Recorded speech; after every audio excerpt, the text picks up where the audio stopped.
Sunan Bonang merupakan salah satu wali songo yang menyebarkan agama Islam di Pulau Jawa. Konon, Sunan Bonang juga memiliki beberapa keistimewaan yang membuat namanya dikenal hingga ke mancanegara. Bahkan Sunan Bonang pernah didatangi seorang Brahmana dari India.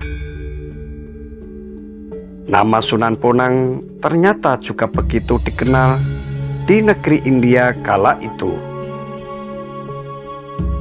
Apalagi hampir 15 abad, Pulau Jawa dengan agama Hindunya membuat para pemuka agama Hindu dari India tak rela bila Islam menggeser dominasi Hindu di Jawa. Suatu saat, seorang Brahmana berlayar dari India menuju Tuban untuk menemui Sunan Bonang.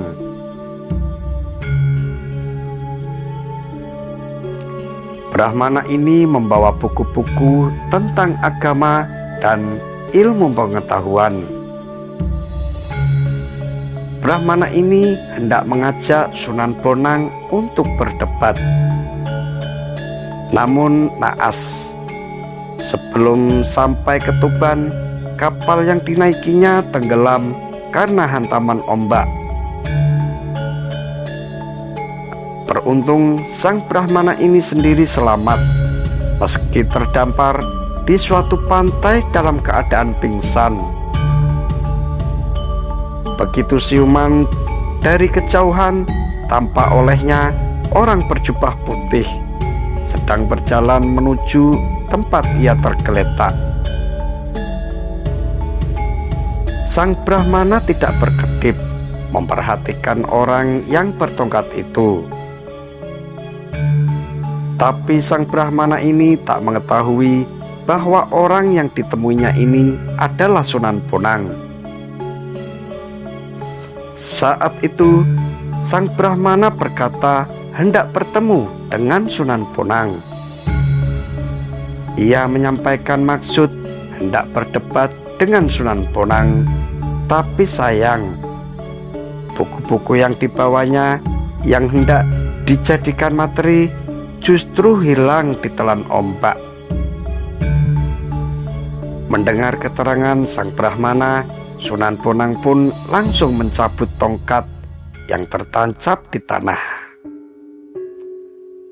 Seketika itu juga tiba-tiba dari lubang tempat tertancapnya tongkat itu keluarlah air dan membancar sangat deras. Lebih terkejut lagi Brahmana itu bahwa buku-bukunya yang sempat hilang di telan lautan muncul dan terbawa air. Tapi anehnya buku-buku itu masih utuh dan tidak rusak. Bahkan buku-buku itu konon tampak tidak basah oleh air laut. Orang yang berjubah putih itu lalu mengatakan kepada sang Brahmana, "Bukankah ini buku-buku yang kau maksudkan itu, Brahmana?" tanya Sunan Bonang. Konon lubang itulah yang hingga kini masih dimanfaatkan penduduk sekitar untuk memenuhi kebutuhan sehari-harinya. Lubang itu memancarkan air tawar yang disebut Sungai Brumbung. Sumber air tawar ini letaknya berada di sebelah barat pelabuhan Tuban yang biasa disebut dengan Bum. Melihat kejadian itu, sang Brahmana baru sadar bahwa pria yang memakai jubah putih yang ada di hadapannya adalah Sunan Bonang. Maka saat itu juga sang Brahmana yang awalnya hendak berdebat dan menantang Sunan Bonang mengakui kehebatan Sunan Bonang.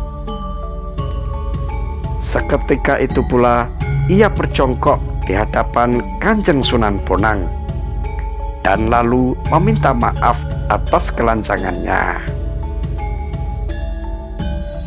Tak cuma itu saja, sang Brahmana itu langsung meminta secara langsung agar ia diterima menjadi murid Sunan Bonang.